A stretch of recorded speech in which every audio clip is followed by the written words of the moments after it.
Party को grass roots पे organise करना जो है, इलेक्शन तो बड़ा करीब आ रहा है, अभी तो 3 महीने 4 महीने की बात है, तो वो तो काफी साल लगते हैं। आपका अपना एक्सपीरियंस ये है कि it's an on going process and it's a tough and a long process. तो क्या समझते हैं आपके ये अचीव कर पाएंगे ये आप मेरी बात कर रहे हैं या आप ये जो नई पार्टी की? नई पार्टी की बात कर रहा हूँ।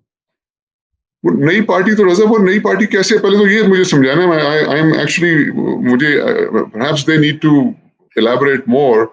हाँ। नई पार्टी कैसे है ये नई पार्टी? मतलब वो शाहिद साहब जो है, मैं he is a very respectable person, और मैं बड़ी इज्जत करता हूँ उनकी, और मैं उनको 1996-97 से जानता हूँ, एंड कॉम्पिटेंट गाय। लेकिन देखिए ना, वो तो 30 साल से पीएमएलएन का हिस्सा रहे हैं, तो अब क्या वो नया कर देंगे जो कि उन्होंने 30 साल में नहीं किया? मतलब मेरी समझ से बाहर है। अच्छा, फिर मिफ्ता मेरा छोटा भाई है। मैंने Punjab board of investment trade, आपको याद है, बनाया था, उसका पहला चेयरमैन था। तो ये कोई तीसरा चौथा चेयरमैन मेरे बाद ये था, ये मेरे पास आया भी था एडवाइस लेने के कैसे चलाना है एंड ऑल दैट। तो Miftah, again I have a lot of respect for him, very very competent guy. लेकिन देखिए ना, 1.5 साल पहले फाइनेंस मिनिस्टर रहे, और अभी को 5-6 महीने और रहे, तो उसने क्या, कौन सी नई चीज की है जिसके ऊपर हम बेस करके कहें अच्छा जी नहीं जी ये कोई नया करेंगे? तो देखिए ना रजा, हमने जो पाकिस्तान प्लान बनाया है वो फोकस करके बनाया है कि वो 100 डेज जो होते हैं, नहीं 100 डेज ऐसी ये खलाई नहीं है नंबर। हमने तो 100 डेज फोकस करके जो करना है वो 100 डेज में कर देना है, उसके बाद सिर्फ मॉनिटर करना है। तो ये तो वो 30 साल रहे हैं, ये एक दफा 1.5 साल रहे, एक दफा 5-6 महीने रहे, तो वो मतलब क्या किया ना, आपको तो मौका मिले, तो अब आके आप क्या नया कर देंगे? अच्छा, बाकी जो है वो वही ट्रेडिशनल पॉलिटिशियंस या वो आपके दोस्त ब्यूरोक्रेट्स वगैरह एंड ऑल दैट, तो अब उनसे ये एक्सपेक्ट करने लगेंगे, तो वो जो कि the flag bearers of red tapism and status को है, उनसे एक्सपेक्ट करेंगे कि नया, तो मतलब किस तरह की नई पार्टी है ये? मुझे तो ये समझ नहीं आ रही। हाँ, हद तो वाजे नहीं है उसके, आप सही कह रहे हैं। अभी तक तो it is completely like totally, जिसे कहते हैं, एक वेग आइडिया है। बहरहाल इन लाइट आई होप कि आपने जो ये चीजें रिकाउंट की हैं, इससे वो भी कुछ जानेंगे और उसको आगे बढ़ाएंगे, अपने मामले को सीखेंगे, बिकॉज ये तजुर्बे भी काम आते हैं। लेकिन मेरे ख्याल से ये बड़ा, आई मीन, है तो बहुत अहम काम, पाकिस्तान को जरूरत है। मैं खुद समझता हूँ कि ये जो पुरानी पार्टीज आहिस्ता आहिस्ता ये अपनी वो खो रही हैं, जिसे कहते हैं पब्लिक क्रेडिबिलिटी, जिस तरह कॉम्प्रोमाइजेस, यू टर्न्स और स्विपिंग पोंग करके। लेकिन ये कि नई पार्टी का आपने खुद भी बताया कि कितना लंबा उसका प्रोसेस होता अच्छा है। देखिए रजा, एक बड़ी इंपॉर्टेंट बात, मैं नाउ दैट आपने ये पॉइंट उठाया, देखिए, अगर आप, अगेन मैं कहता हूं, अगर आप उन्हीं कन्वेंशनल पार्टीज की तरह सोचते रहेंगे तो पाकिस्तान में नहीं कोई चेंज आनी। You need to have a different outlook. You have to be smart.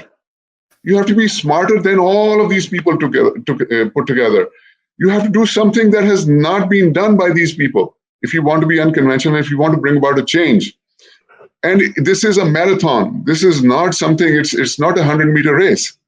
ये ओवरनाइट होने वाला नहीं है। ये सारी बातें मैं समझता हूँ, हमने बड़ा एक स्मार्ट प्लान बनाया हुआ है, and we are waiting for the right time. और ऐसी बात नहीं है हम चुप करके बैठे हैं, इस तंजीम है। आप अगर freedompk.org के ऊपर जाएं, हमारी फेसबुक पे जाएं, आप ट्विटर हैंडल पे जाएं, you will see a lot of activity going on all the time. हम सोशल वर्क के अंदर इन्वॉल्व हैं, आपको पता ही है। ये जो मैं आपके साथ आता हूं, ये जो हम पाकिस्तान प्लान के ऊपर बातें करते हैं, ये हम उसी पार्टी का पैगाम फैला रहे हैं। So we have to think in a smart way, in a very different way, and we have to wait for the right time, and the time is coming. आहिस्ता आहिस्ता, ये नहीं कि हम आराम से चुप करके बैठ जाएं और अच्छा जी नहीं जी वक्त आएगा, नहीं, आराम से नहीं बैठे हुए, हम दिन रात काम कर रहे हैं। और ये जो आप के साथ ये सारे शोज होते हैं, ये भी उसी का हिस्सा है। बिल्कुल बिल्कुल ठीक है। नहीं नहीं, वो मैं आपकी बात बिल्कुल समझ रहा हूँ। लेकिन मैं हारून साहब, मुझे थोड़ा सा जो है ना, मैं जानना ये चाहता हूँ कि देखें, जाहिर बात है कि जिस तरह से हमारी वोटिंग स्ट्रक्चर भी ना पेट्रनेज के ऊपर, वो आपने प्रोपोर्शनल रिप्रेजेंटेशन का पहले जिक्र किया, मसला यहाँ पे होता है कि देखें ना, आजाद बरादरी, मजहब, सेक्टेरियन आइडेंटिटी, एथनिक आइडेंटिटी, बाकायदा पैसे, सिलाई मशीनें, साइकिलें, मोटरसाइकिलें बटती हैं। आई मीन इंडिया में भी आपने देखा होगा, बांग्लादेश में भी अभी इलेक्शन है, वहां भी धड़ाधड़ चीजें, गुडीज बांटी जा रही हैं। इस सूरत हाल में अच्छे कैंडिडेट्स भी, अच्छा एजेंडा, अच्छा मैनिफेस्टो भी बहुत बड़ा चैलेंज नहीं होता? नहीं होते हैं। I mean if you want हम इसके ऊपर एक डिटेल में प्रोग्राम कर सकते हैं। मैं आपको द टॉप 10 इश्यूज बता सकता हूं कि क्या होता है कि प्री इलेक्शन एनवायरनमेंट क्या होती है, election day which is pretty much 90% of whatever the outcome is going to be, उस दिन क्या होता है, और फिर पोस्ट इलेक्शन क्या होता है। ये सारी चीजें हैं, डिटेल में बात की जा सकती है। एब्सोल्युटली आपने सही बातें की हैं, लेकिन इन सब का हल भी है। जैसे मैं बार बार कह रहा हूं ना, difference is you have to think differently, you have to think smart, because what ये जो ट्रेडिशनल पार्टीज हैं, ये जो सोच रही हैं, ये वही सोच रही हैं जो 70 साल से सोचा जा रहा है। बिल्कुल। You have to think differently from them, and once you start thinking differently, तो आप देखें, you can never stop an idea whose time has come. तो आप अगर एक डिफरेंट आइडिया लेकर आएंगे, and you believe in this idea, और वो आइडिया वो एक तगड़ा आइडिया है, तो it's only a matter of time जब उसका वक्त आएगा, और जब वक्त आएगा तो कोई रोक नहीं सकेगा। Correct. My final comment on this is कि आपकी साढ़े 350 के करीब पार्टीज हैं, पॉलिटिकल पार्टीज पाकिस्तान में। उनमें से कुछ 40 के करीब जो हैं, ये वही कन्वेंशनल पार्टीज हैं। उसमें 1% पार्टीज भी हैं, उसमें लोकल पार्टीज भी हैं, उसमें बड़ी पार्टीज भी हैं। वो 40 आप निकाल लें, वो 300 के करीब नई पार्टीज हैं। And I can assure you and our viewers Raza, ये 300 नई पार्टीज में से आप पाकिस्तान की बेहतरीन पार्टी जो है वो पाकिस्तान फ्रीडम मूवमेंट है। अगर आपको यकीन नहीं आता तो आप वेबसाइट पे, सोशल मीडिया पे जाकर देखें। ठीक, it is the party for the future of Pakistan.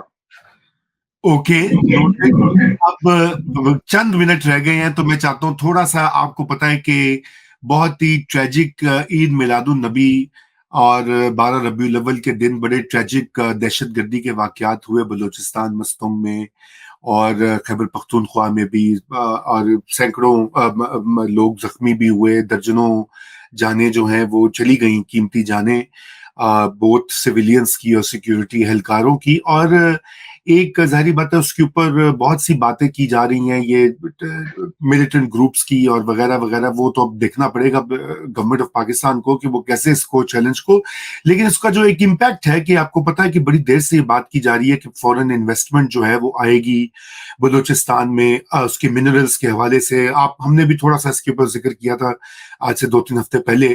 तो ये तो मेरे ख्याल से एक बहुत बड़ा क्या कहते हैं, डिस्करेजमेंट नहीं है फॉरेन इन्वेस्टर्स के लिए, अगर सिक्योरिटी की ये सूरत हाल रहेगी तो? एब्सोल्युटली। देखें, जनरली तो आप no foreign investor is going to think seriously about Pakistan until and unless the law and order situation control में हो। तो ये तो बहुत नेगेटिव इसका इमेज जाता है। आप देखें, आपके अखबारों के अंदर हेडलाइंस में आया है, इंटरनेशनल न्यूज़पेपर्स में आया है, हर न्यूज़पेपर ने इसको कवर किया है। और वो नॉट नेसेसरली कोई anti Pakistan agenda, but it's a big news. तो एब्सोल्युटली। बट देखें, फ्रॉम द इन्वेस्टमेंट पर्सपेक्टिव, मैं तो शुरू से ये समझाने की कोशिश कर रहा हूँ हमारे व्यूअर्स को भी कि इन्वेस्टमेंट का एक हायरार्की होती है। जब इन्वेस्टमेंट आती है तो रिमेंबर, उसकी सीक्वेंस ये है कि सबसे पहले आपका डोमेस्टिक इन्वेस्टर जो है ना वो मोबिलाइज होता है। वो कहता है जी कि मैं अपनी फैक्ट्री जो है ना, मैं फैक्ट्री को एक्सपैंड करना चाहता हूँ।